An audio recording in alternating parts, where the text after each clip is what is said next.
Some functions and their graphs में हम लोगों के 3 फंक्शंस और रह गए थे, जिनके फंक्शंस के बारे में और ग्राफ्स के बारे में चर्चा करनी है। और ये 2.4.1 का ये पार्ट 2 है।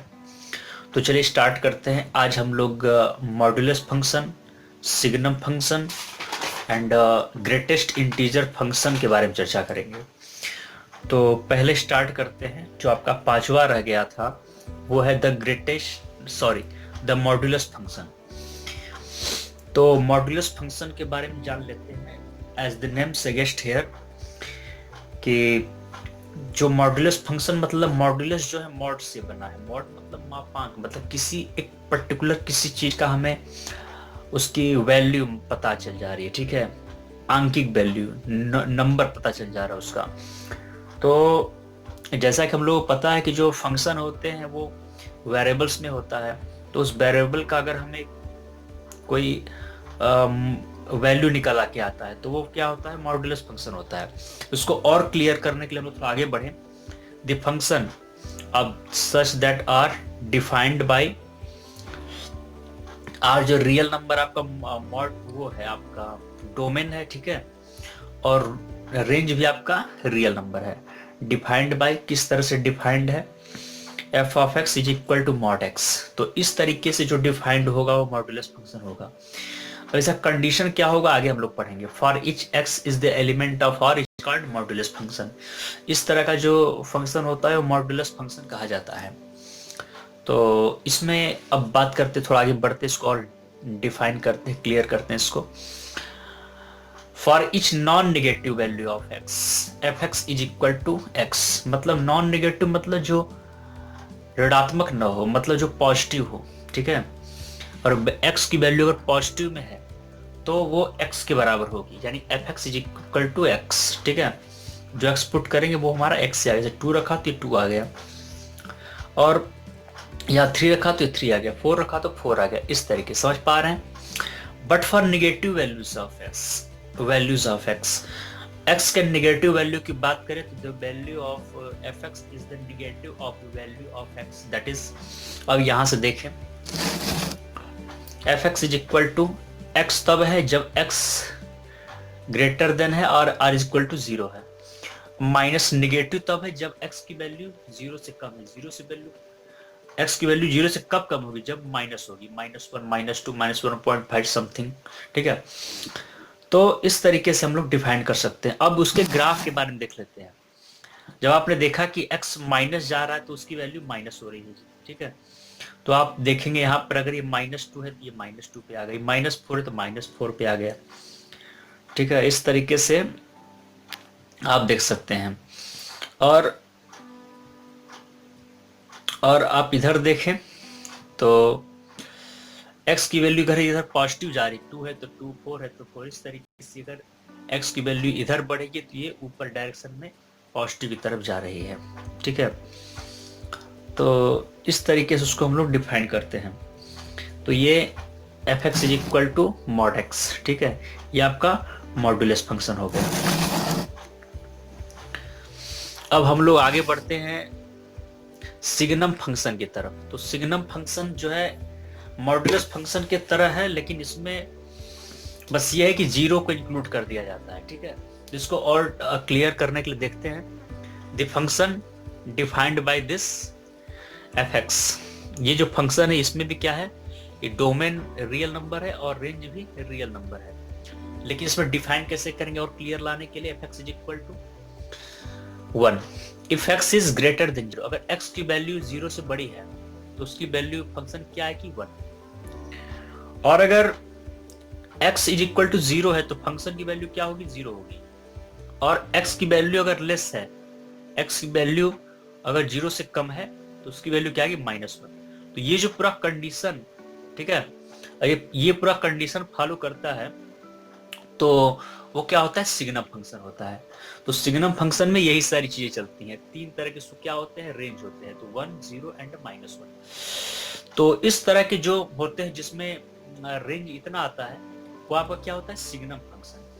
The domain of this signum function is R, ठीक है, मतलब x की वैल्यू अगर 0 से बड़ी हो तो बहुत सारी 1 2 3 4 5 बहुत सारी हो सकती हैं, और x की वैल्यू लेस है तो वो भी -1 -2 बहुत सारी हो सकती है। मतलब क्या है, रियल नंबर में नेगेटिव पॉजिटिव और जीरो के इंक्लूड करके सब रियल कहे जाते हैं।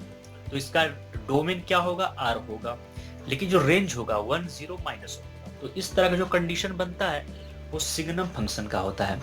तो and the range is the set, ये इसके रेंज के सेट है -1 0 1। The graph of the signum function is given by, तो सिग्नम फंक्शन का जो ग्राफ है कुछ इस तरीके से है, आप देख सकते हैं। देखिए, आपने देखा कि अगर 0 है, ठीक है, x 0 है तो ये क्या आ गया, यहाँ पे 0 हो जाएगा, ठीक है। लेकिन जैसे ही अगर इसकी वैल्यू 0 से बड़ी होती है, अगर x की वैल्यू आप 0 से बड़ी करें तो y इज इक्वल टू 1 हो जाएगा, और अगर यहाँ पे x की वैल्यू जो है अगर लेस देन करें तो y जो क्या हो जाएगा, -1 हो जाएगा, ठीक है। ये ग्राफ आप इजीली देख सकते हैं, y इज इक्वल टू 1 और ये y इज इक्वल टू -1, ठीक है। और इसका जो फंक्शन था कुछ इस तरीके से होता है, इसका function f(x) is equal to mod x upon x, ठीक है। f(x) is equal to mod x upon x where x is not equal to 0 and x is equal to 0 for x is equal to 0। अगर x 0 है तब उसकी value क्या थी function की, 0, ठीक है, यही यहाँ बताया गया है। तो ये आपका सिग्नम फंक्शन हो गया, ठीक है।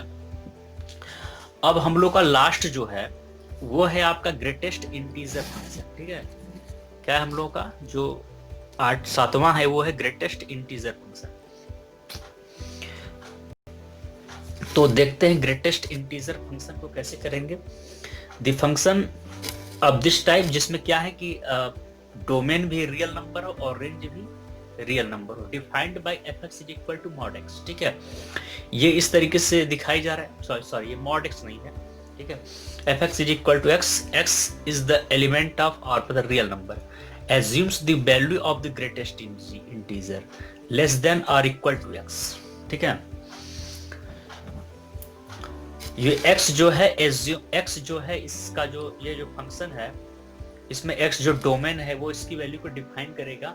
ये डिपेंड करता है x के ऊपर कि वो लेस देन है और इक्वल टू x, ठीक है। Such a function is called the greatest integer function. तो इसको और डिफाइन करने के लिए क्लियर कर देते हैं। From the definition of this we see that, is integer, इसको इंटीजर के फॉर्म में जान सकते हैं।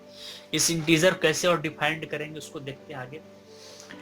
इस इंटीजर की वैल्यू -1 कब होती है, जब x की वैल्यू या तो 0 के बराबर हो, ठीक है, या उससे छोटा हो, या -1 से के बराबर हो, या 0 या उसके से बड़ा हो।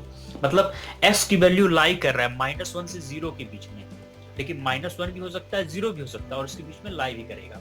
तो इस कंडीशन में इसकी वैल्यू क्या इंटीजर की होगी, -1। और एक कंडीशन में 0 तब होगी जब x की वैल्यू 1 से छोटी हो, या 0 के बराबर, या 0 से बड़ी, मतलब 0 से 1 के बीच में लाई करता है, ठीक है। लेकिन एग्जैक्टली 1 ना हो और 0 हो सकता है और 0 से बड़ा। और ये इंटीजर की वैल्यू 1 तब होगी जब x लाई करेगा 1 से 2 के बीच में और x 1 भी हो सकता है, ठीक है। और यहाँ पे दो इस ग्रेटेस्ट इंटीजर फंक्शन की वैल्यू 2 कब होगी, जब x जो है 2 और 3 के बीच में लाई करे और x की वैल्यू 2 भी हो सके। समझ में आ रही बात कि अगर x की वैल्यू अगर यहाँ पे -1 है, ठीक है, और 0 है तो यहाँ पे क्या है, तो -1 हो सकता है। और यहाँ पे अगर 0 तब है जब 0 के बराबर हो और 1 से छोटा हो, ठीक है, 0 और 1 के बीच में लाई करता हो। तो यहाँ क्लियर हो रहा है कि अगर हमको 1 लाना है तो ये 1 के बराबर हो या 1 से बड़ा हो लेकिन 2 से छोटा हो। लेकिन जैसे ये 2 के बराबर हो जाएगा, इसका मतलब इसकी वैल्यू क्या आ जाएगी, 2 हो जाएगी, और वो 2 से 3 के बीच में लाई करना चाहिए। और जैसे 3 चला गया, ये 3 के बराबर हो जाएगा तो इसकी वैल्यू क्या आ जाएगी, 3। ये आपको है एंड सो ऑन बोला गया है ना, एंड सो ऑन।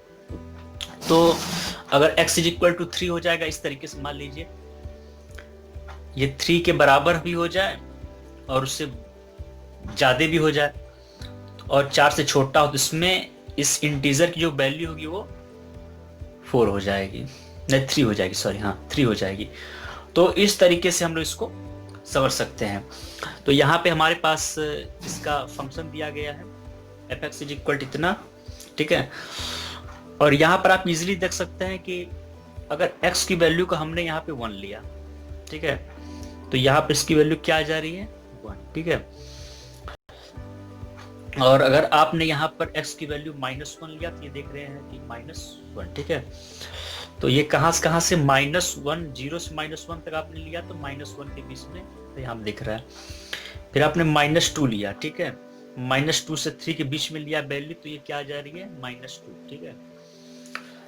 तो नहीं, ये वहां पे नहीं, सॉरी, यहां से देखते हैं इसको।